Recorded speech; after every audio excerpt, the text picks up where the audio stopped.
मैं डॉक्टर पप्पूराम कोहली, सह आचार्य राजनीति विज्ञान, राजेश पायलट, राजकीय महाविद्यालय लालसोट।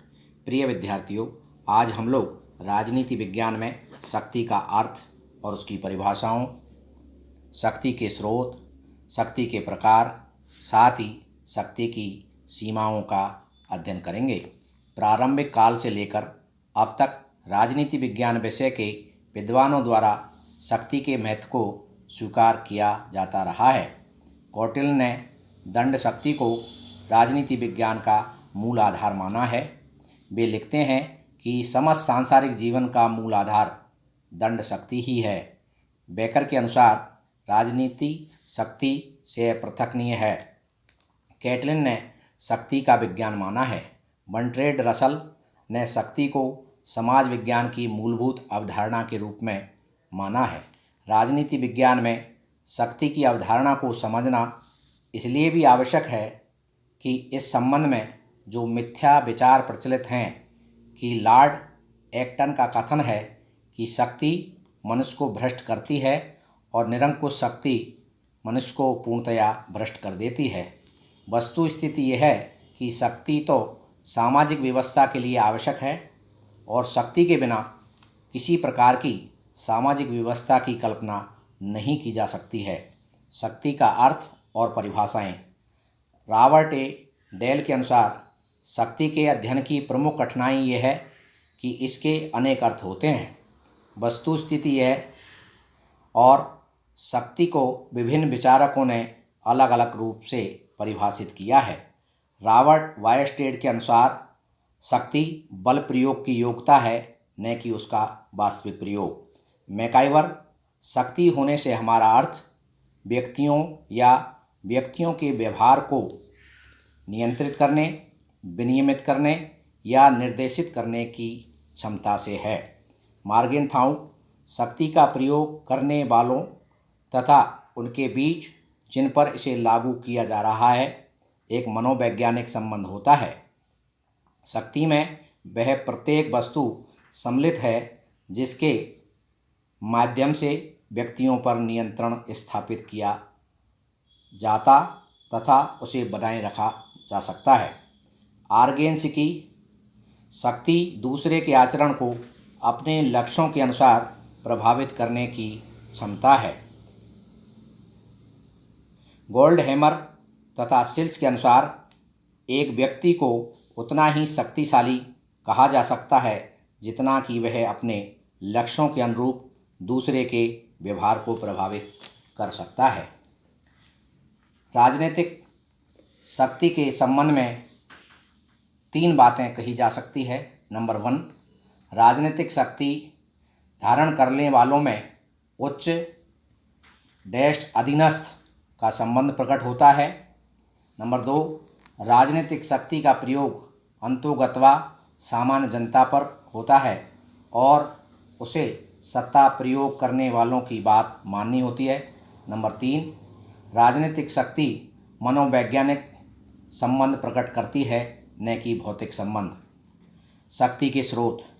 विभिन्न विद्वानों ने शक्ति के निम्नलिखित स्रोत बताए हैं। नंबर 1, ज्ञान। ज्ञान शक्ति का प्रमुख स्रोत है। ज्ञान व्यक्ति को अपने लक्ष्यों को प्राप्त करने और अन्य व्यक्तियों से मिलने की योग्यता प्रदान करता है। ज्ञान द्वारा व्यक्ति की अन्य विशेषताओं का इस प्रकार संचालित करता है कि वे शक्ति का साधन बन सकें। व्यक्ति के नेतृत्व का गुण, उसकी इच्छा शक्ति, उसकी सहन शक्ति, अपने आप को अभिव्यक्त करने की शक्ति आदि विभिन्न तत्व शक्ति के महत्वपूर्ण पहलू हैं। नंबर 2, प्राप्तियां या संपत्ति। साधारण बोलचाल के अंतर्गत इसे ही आर्थिक शक्तियां का नाम दिया जा सकता है। प्राप्ति के अंतर्गत सामग्री, स्वामित्व एवं सामाजिक सामग्री की शक्ति, एकत्रित को समाज में प्राप्त स्थिति और स्तर आदि को सम्मिलित किया जा सकता है। प्राप्तियां या संपत्ति शक्ति का एक स्रोत अवश्य है, लेकिन एकमात्र स्रोत नहीं कहा जा सकता और न ही निश्चित रूप से प्रभाव डालने वाला स्रोत।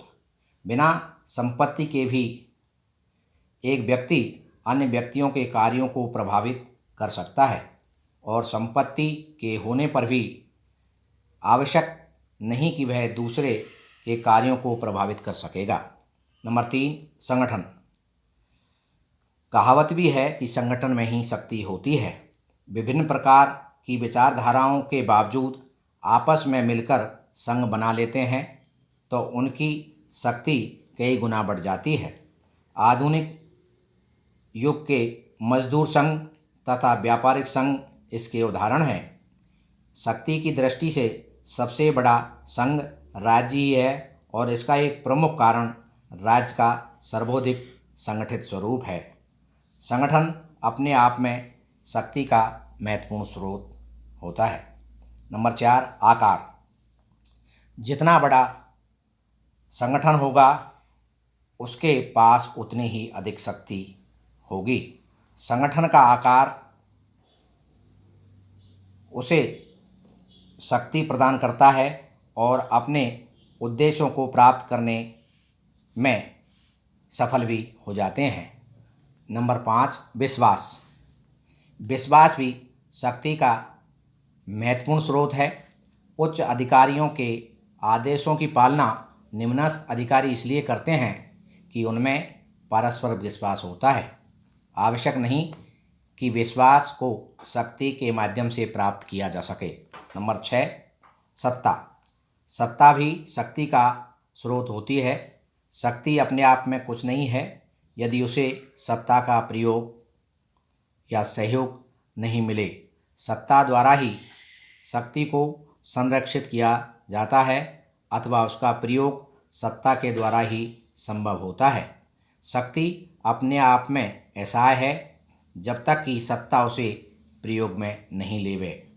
प्रोफेसर मैकाइवर ने शक्ति के विभिन्न स्रोतों का वर्णन करते हुए कहा है कि शक्ति की कार्यकुशलता उन विभिन्न परिस्थितियों के द्वारा बढ़ती या कम होती रहती है जिनके अधीन उसे कार्य करना है। शक्ति के प्रकार। शक्ति के अनेक प्रकार होते हैं। शक्ति के प्रकार के संबंध में विद्वानों द्वारा अलग अलग विचार व्यक्त किए गए हैं। गोल्डहैमर एवं एडवर्ड सिल्स के अनुसार एक व्यक्ति की शक्ति उतनी कही जा सकती है जितनी मात्रा में वह अपनी इच्छा के अनुसार दूसरे के व्यवहार को परिवर्तित कर सके। मैक्स वेबर ने औचित्यपूर्णता शक्ति के 3 प्रकार बताए हैं। नंबर 1, कानूनी या वैधानिक।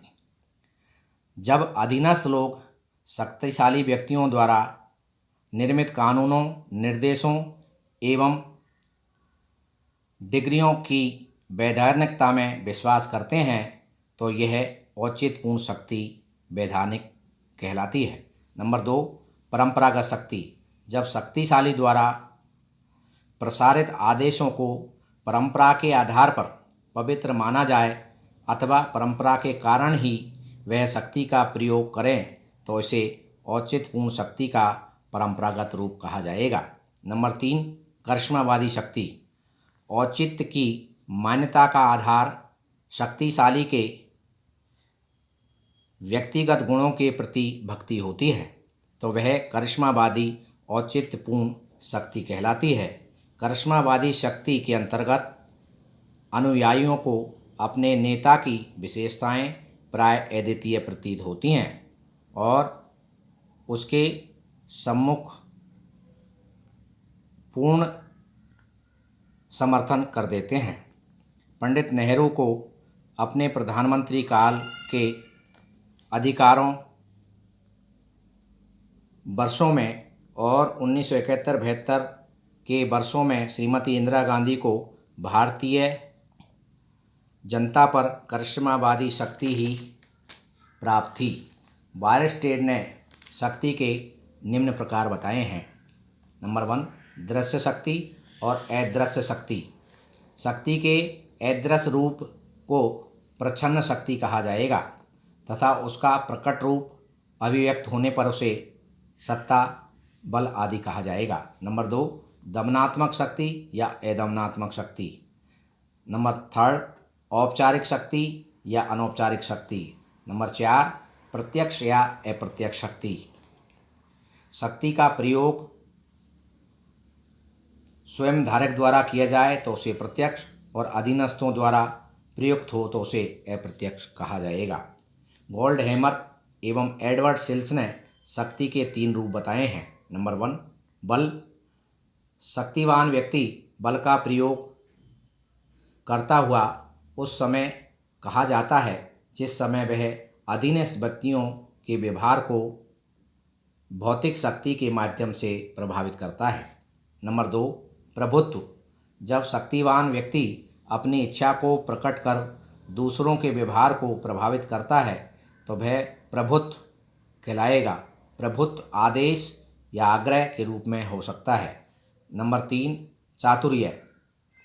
दूसरों के व्यवहार को प्रभावित करने का तरीका है जिसमें प्रभावित होने वाले व्यक्तियों को स्पष्ट रूप से यह नहीं बताया जाता कि शक्तिवान व्यक्ति आखिर उनसे क्या चाहता है। शक्ति के अनेक प्रकार हैं। नंबर 1, शक्ति प्रभाव या दिशा की दृष्टि से वह एक पक्षीय, द्विपक्षीय, बहुपक्षीय हो सकती है। केंद्रीकरण की दृष्टिकोण से वह केंद्रीय, विकेंद्रित अथवा विस्तृत हो सकती है। केंद्रित में केंद्रीय सत्ता का नियंत्रण होता है। विकेंद्रित होने पर शक्तियाँ अनेक अधीनस्थ निकायों को स्वायत्तता या अर्ध स्वायत्तता आधारों पर प्रदान की जाती है। विस्तृत शक्ति का स्वरूप बिखरा हुआ, अस्पष्ट एवं प्रसुप्त होता है, जैसे जनशक्ति। नंबर 3, क्षेत्रता के आधार पर वह अंतर्राष्ट्रीय या भूखंड विशेष से संबंधित होती है। नंबर 4, शक्ति की मात्रा एवं प्रभाव की दृष्टि से विभिन्न राज्यों को महान, मध्य तथा विद्या शक्तियाँ कहा जा सकता है। शक्ति की सीमाएं।